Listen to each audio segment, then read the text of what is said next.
আপনারা সব জায়গায় সালিশ মোকদ্দমা করতেছেন, আপনাদের কথায় আপনারা বদলি করতেছেন, আপনাদের কথা আমি যা শুনি আর কি, এগুলি কি মিথ্যা? মানে উপদেষ্টাদের মধ্যেও অনেকে এইটি দেখতেছেন যে আপনারা যেটা বলতেছেন, আপনারা যেদিকে যাইতেছেন দেশটা সেদিকেই যাচ্ছে।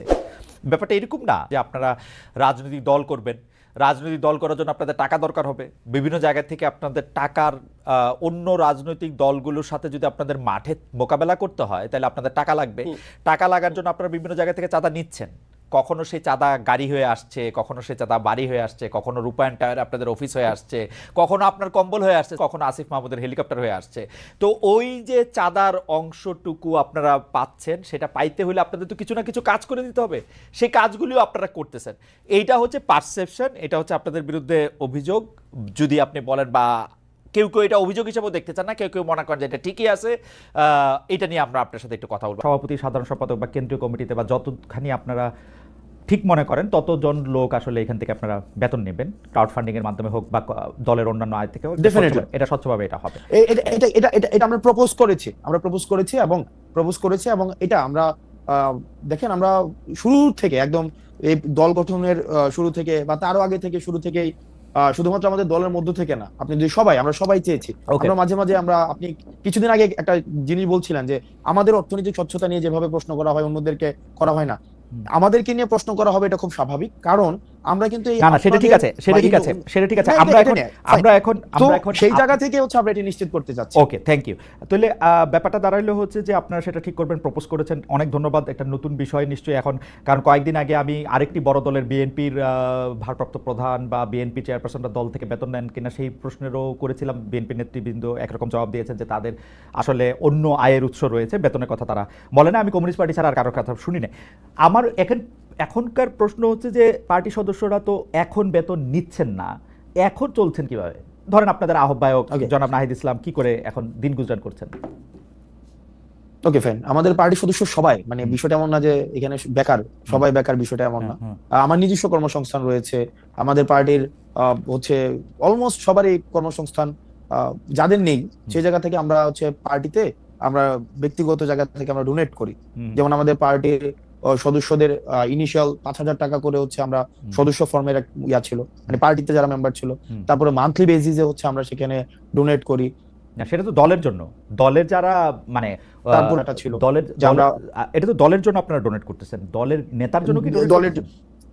দলের নেতার জন্য আমরা ডোনেট করছি না। সেই জায়গা থেকে যেমন আমার জায়গাটা, মানে আমার জায়গাটা হচ্ছে যেমন আমি আমার অর্থনৈতিক বিষয় নিয়ে আপনার সাথে সেটা ঠিক আছে, আমি আপনার কথা জানতে চাইছি না, কারণ আপনার কথা আপনি বহুবার আপনি প্রশ্নের সম্মুখীন হয়েছেন, আপনার কোচিং সেন্টারের কথা শুনেছি, আপনার অনেক কিছু শুনেছি। পার্টিতে আপনি ছাড়াও আরো অনেক নেতা নেত্রী রয়েছেন, দলের আহ্বায়কের কথা আমি বারবার জানতে চাইছি, কারণ হচ্ছে আমার অসংখ্য কলিগস রয়েছে। দেখেন, আমাদের অসংখ্য কলিগস রয়েছে যারা নিজ নিজ জায়গায় প্রতিষ্ঠিত। আপনি তাসনিম জারাকে দেখবেন, তারপরে হচ্ছে খালিদ সাইফুল্লাহ ভাই আছে, এতেশাম ভাই আছে, তাসনিমুবা জাবিন আপা আছে, ডাক্তার। দেখেন, আমি প্রফেশনালি যদি আলাদা করি, এই পার্টিতে হচ্ছে ডাক্তার রয়েছে, আমার কোনো আপত্তি নাই, কিন্তু যাদের নাই, যারা চাকরি করেন না, চাকরির জন্য আন্দোলন করতেছিলেন, এখন আইসা মানে জাতির প্রয়োজনে, সময়ের প্রয়োজনে যারা নেতৃত্ব দিচ্ছেন একটি দলকে বা অন্য দায়িত্ব পালন করছেন, তারা কি করছেন সেটি আমি জানতে চাইছি। তাদের ক্ষেত্রে দল থেকে সাহায্য করা হচ্ছে কিনা বা টাকা দেওয়া হচ্ছে? একটা জিনিস দেখেন, সাংগঠনিক খরচের দায় দল নেয়। একটা রাজনীতিবিদ সাংগঠনিক যে খরচটা করবে সেটা তো আপনার দল থেকে সেটা ব্যয়ভার বহন করা হয়। আমি কোথাও জায়গায় সফরে গেলাম, কোন একটা মিটিং অ্যারেঞ্জ করলাম, কোন একটা কর্মসূচি বাস্তবায়ন করলাম, এটা আমার দল দিবে। সে বেকার হোক, সে কিছু করুক আর না করে, এটা কিন্তু দল দিচ্ছে। এখন তার ব্যক্তি পরিসরের খরচ সেটা সে কিভাবে সংস্থান করে, সেটা তার বাবা দিচ্ছে নাকি সে নিজে করছে, বা তার পারিবারিক সেই ধরনের সংস্থান রয়েছে কিনা, সেটা ব্যক্তি জানবেন। আমার মনে হয় যে আপনাদের দলের যে আহ্বায়ক আছেন, যে সদস্য সচিব আছেন, তারা কি করে আসলে মানে তারা তো দুইজনই তারা প্রায় চাকরি শুরু করেন নাই, ছাত্র ছিলেন, তেমন ব্যবসার সাথে যুক্ত ছিলেন না, আমরা জানি। তারা কি করছেন, এটি যদি সামনে আসতো, আমাদের তরুণরা এক ধরনের সেটা নিয়ে কথা হতে পারে, কিন্তু আমাদের সাংগঠনিক যে খরচ, আমি সাংগঠনিক খরচের কথা আমি জানতে চাইছি না, আমি জানতে চাইছি যে রাজনীতি করার ক্ষেত্রে নতুন রাজনৈতিক দলের নেতৃবৃন্দ আসলে কিভাবে কার বাসার বাজার কিভাবে হয়, কার বাসার বাজার কিভাবে হয়।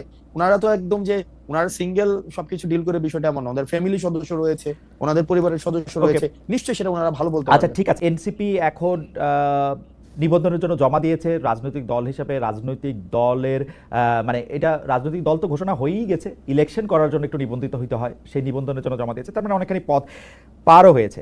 আমার প্রশ্ন হচ্ছে এনসিপি দলটাকে যারা নেতৃত্ব দিবেন বা সারাক্ষণ যারা সামনে থাকবেন, আমি যারা পদে পদবিতে থাকবেন, তারা কি এনসিপি থেকে বেতন নেবেন?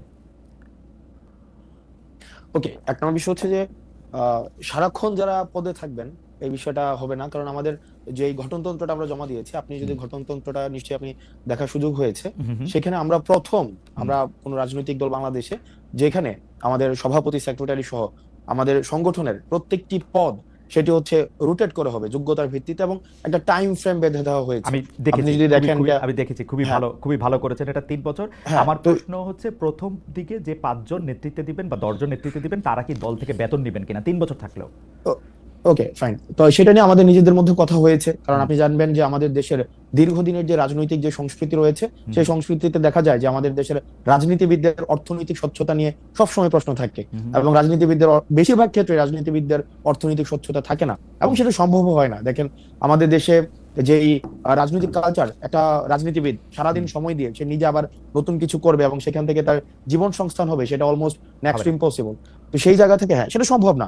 আমাদের দেশে দেখা যায় অনেক রাজনীতিবিদ একই সাথে নাকি আমরা অতীতে দেখেছি, সে হচ্ছে মৎস্য চাষ করে গরুর ফার্মও দেয়, তারপর হচ্ছে তার আইটি ফার্মও থাকে। মানে এটা কিন্তু আমরা দেখেছি, আমরা একদম আমাদের অতীত, খুব নিকট অতীতে এই ধরনের আমাদের ঘটনা হয়েছে, এবং আমরা দেখেছি সারা বছর ধরে রাজনীতি করে কিন্তু বছর শেষে দেখা যায় ট্যাক্স ফাইলে হাজার কোটি টাকার মৎস্য জায়গা থেকে ইনকাম হচ্ছে। তো এই যে আমরা এক ধরনের দ্বিচারিতার একটা সংস্কৃতি, রাজনৈতিক রীতি ছিল না, কিন্তু আমরা ক্রাউড ফান্ডিং পলিসিতে আমরা গিয়েছি, এবং সেখানে আমরা একটা বিষয় নিয়ে আলোচনা চলছে বর্তমানে।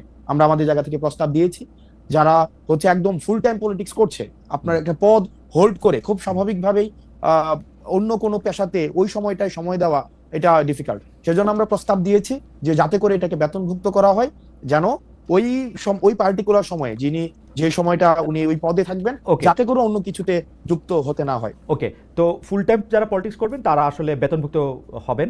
এটি আমরা কমিউনিস্ট পার্টিতে এর আগে দেখেছি, আমরা কমিউনিস্ট পার্টিতে এর আগে দেখেছি যে তারা ফুল টাইমার হলে তারা এরকম বেতন পাবেন। তো সেই ফুল টাইম কি আমরা প্রস্তাব যারা শুধু নেতৃত্ব দিবেন তারাই পাবেন, নাকি যারা কর্মী তারাও পাবেন? এটা কিভাবে ঠিক করা হবে? আপনারা প্রস্তাবটা কি দিয়েছেন? না, আমরা প্রস্তাবটা দিয়েছি যে আমাদের তো এটার শুধু এক লেয়ারের নেতা কর্মী থাকবে না, শুধু একটা পরিবারের নেতা কর্মী বা একটা শুধুমাত্র ওই যে পিক এন্ড চুজ, যে আমাদের দেশে যেটা হইতো যে নেতার পছন্দ যারা থাকবে তারাই হচ্ছে পদে যাবে, এটার কোনো সুযোগ নাই।